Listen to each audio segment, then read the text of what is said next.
rancangan Rampai Pagi Inspirasi Pagi Auda kembali semula, dan seperti yang kita janjikan ya Intan, segmen wawancara, segmen sayang anak babu babah pada kali ini membawakan membina kemahiran anak dengan bermain. Bahagian kedua dengan narasumber pun sudah bersedia di sebelah kiri Nisa pada kali ini. Apa kita sapa saja ya. Assalamualaikum Puan. Waalaikumsalam.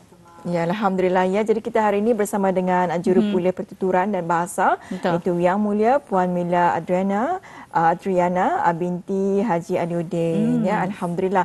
Jadi ini Puan ya, hari ini memperkatakan mengenai dengan membina kemahiran anak dengan bermain ya. Jadi kita memang mengetahui di mana membina ataupun membina kemahiran anak dengan bermain ini adalah salah satu cara yang efektif ya untuk mengembangkan berbagai aspek diri kepada anak-anak.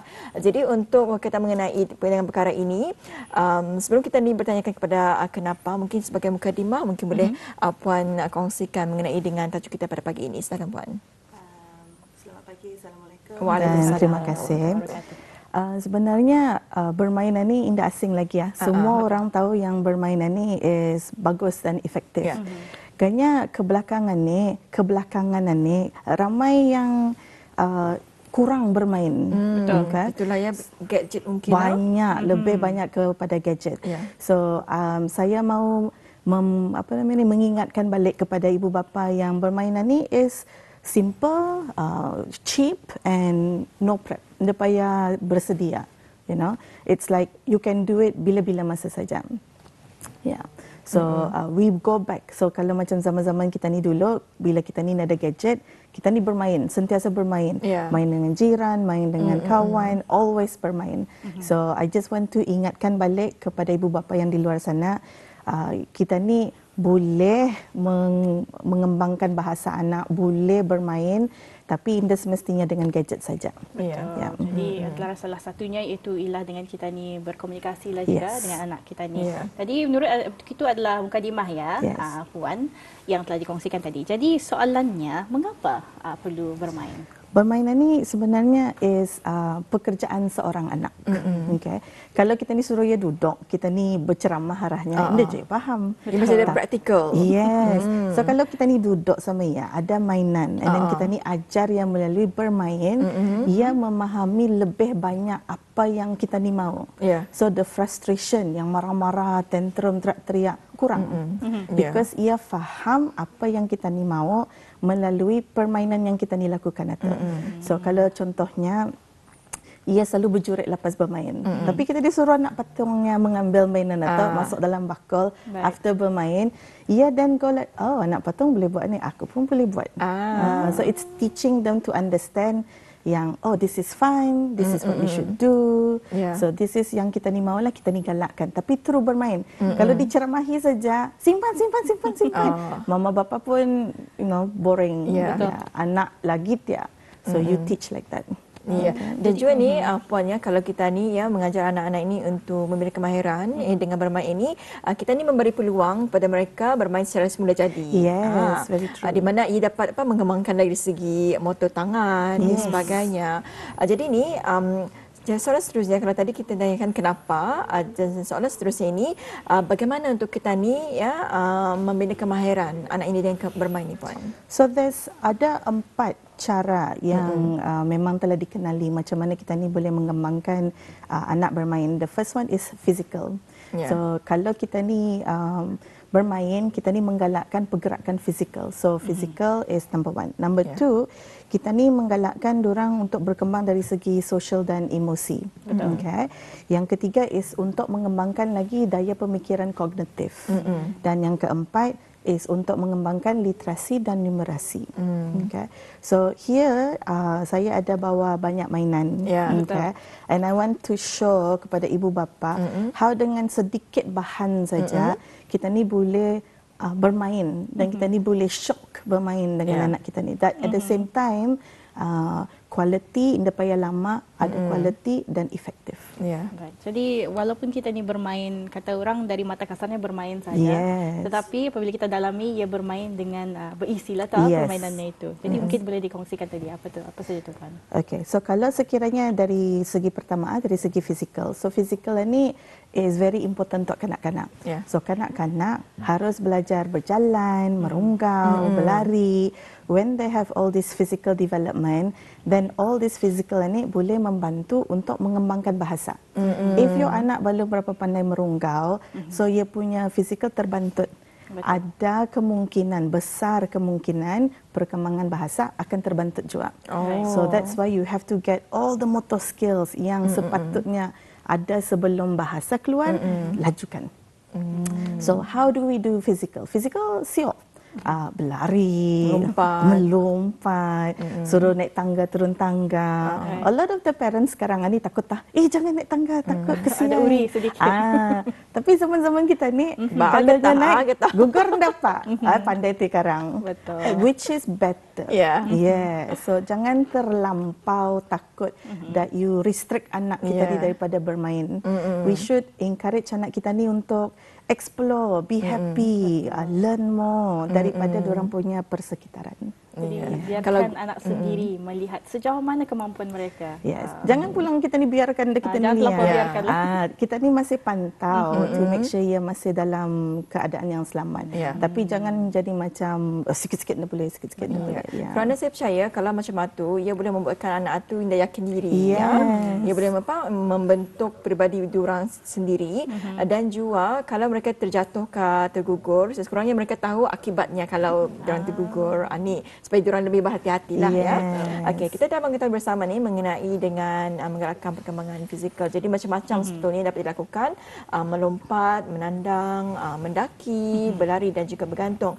Dan seterusnya ni apa mungkin boleh kongsikan lagi apa lagi antara pengembangan yang dapat kita ni manfaat yang dapat diperolehi menerusi bermain ini. Okay, another one yang kan kita ni terangkan is mengenai perkembangan sosial. So kalau kanak-kanak sekarang ni, diorang ada yang macam pemalu because of COVID.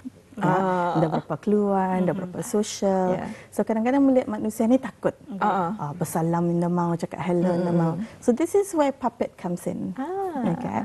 So you can go ke, kalau kanak-kanak datang to orang dewasa yang dia kenal, sometimes orang takut kan. But if it's a toy, you go like, Assalamualaikum. Hi. They respond to the anak patung rather than to you. Tapi sebenarnya anak patung itu is you. Perantaraan lah. Perantaraan so saja. You go, salam. Kalau sekiranya pun macam sekiranya kanak-kanak berkelahi ke apakah, you can model. I was like, tadi ia ambil mainan. Apa rasanya? And then you go like, explain. Yang turtle rasa sedih kalau you do. Yes, that one is our newest addition to the clinic. Orangutan nenek. So orangutan nenek is very good because it can give you big hug. Buat dulu keraja, lepas keraja you get a big hug. Oh, you did so well walaupun dah semua lurus. Big hug, big hug. So you can do a lot of social things. You can encourage emotion, you can self-esteem. There's a lot of things you can do with anak patung, mainan lah in general. Jadi alhamdulillah ya Nisa ya, kalau kita mengikuti bersama mengenai dengan perkembangan sosial ini, ia sebenarnya menggalakkan perkembangan sosial dan juga emosi di mana secara tidak langsung ia membina dari segi cara interaksi, bekerjasama dan juga berkongsi apapun yang diorang suka. Kadang-kadang anak ini kadang diorang bercerita. Macam diorang berkongsi pandai diorang kalau dulu mungkin di sekolah, mungkin di rumah diorang either bersharing. Tapi di sana diorang main silakan diorang berkongsi Jadi dari kefahaman Nisa, apabila kita ni ingin berkomunikasi bersama anak ni, kita berada di level setara mereka. Kita berkomunikasi. Kita dapat kita ni expect that mereka berkata-kata bercakap-cakap tu dengan separa dengan kita ni, seperti orang dewasa. Jadi perlu kita ni bersama go down to their level. So kalau kita ni ikut level diorang, bila kita ni bercakap, kefahaman berserangan tu meningkat. Whereas kalau kita ni menggunakan bahasa yang canggih, diorang macam bengang. Apa ni cakapnya? But then they don't hear anything. Itulah ya. Dan juga ni saya setuju juga ni kalau ibu bapa mungkin berkata-kata bersama anak-anak ini menggunakan perkataan atau bahasa yang tepatlah. Nyonda ni bukannya baby language. Yes. Kerana ini dapat meningkatkan lagi dari segi kemahiran berkomunikasi betul ya. Sebab saya agak kurang setujulah kalau ada ibu bapa menggunakan baby language bersama anak-anak kerana ini boleh mempengaruhi boleh kita terjadinya speech delay kalau itu. So what happens is kalau kita ni pakai bahasa baby language, okay, kita ni ngajar perkara itu 2-3 kali. Betul. Okay. Nen. Tapi nen sebenarnya apa? Minum susu. Mamam dan sebagainya. Daripada mengajar mamam, better ni cakap makan.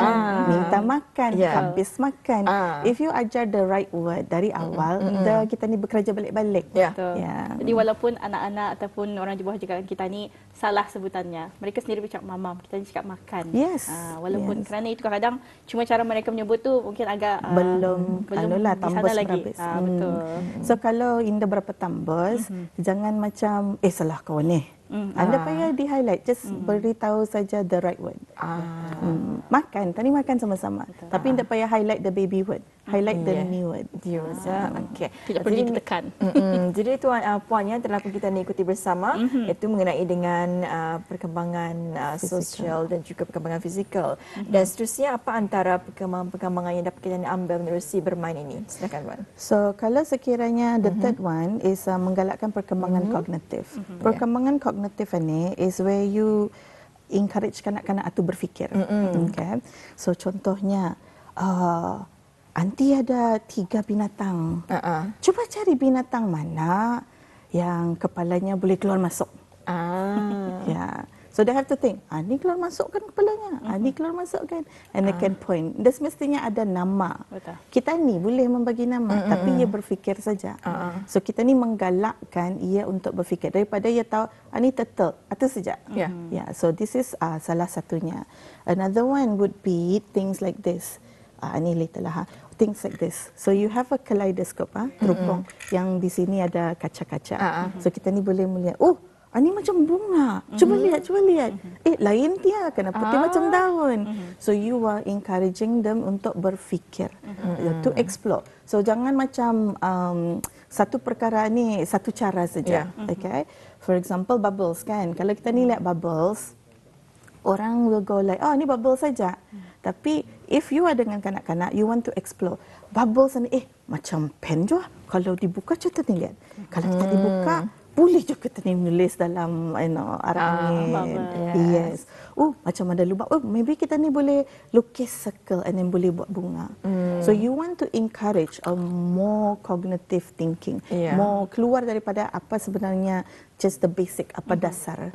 You want to encourage them to be a big thinker. Think outside the box. Untuk mengembangkan pemikiran kritikal mereka. Definitely. Jadi itu salah satu caranya kalau kita lihat satu mainan bola. Yes. Apa boleh kita ni buat dengan bola itu? Correct. Jadi tendang. Yes. So exactly what you said. So bola ni, what can we be? Is it gula-gula? Is it kita ni main guli?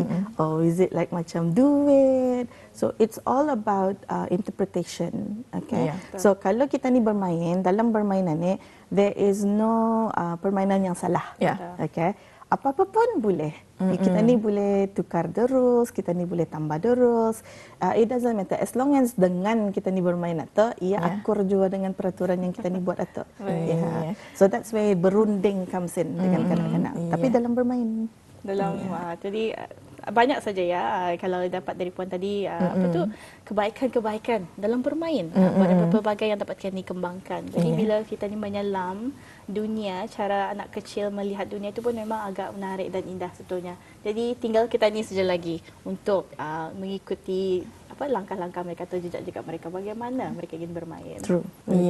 Alhamdulillah. Jadi inilah antara yang ini yang ketiga ya, perkembangan yang ketiga iaitu perkembangan kognitif.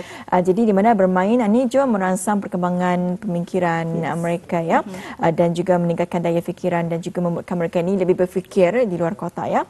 Jadi mengenai dengan perkembangan kognitif. Jadi seterusnya ni mungkin ada lagi ni perkembangan yang dapat kita ni ikuti bermain ini. Silakan Puan. So the last one yang ingin saya terangkan pagi ini is perkembangan literasi dan numeracy.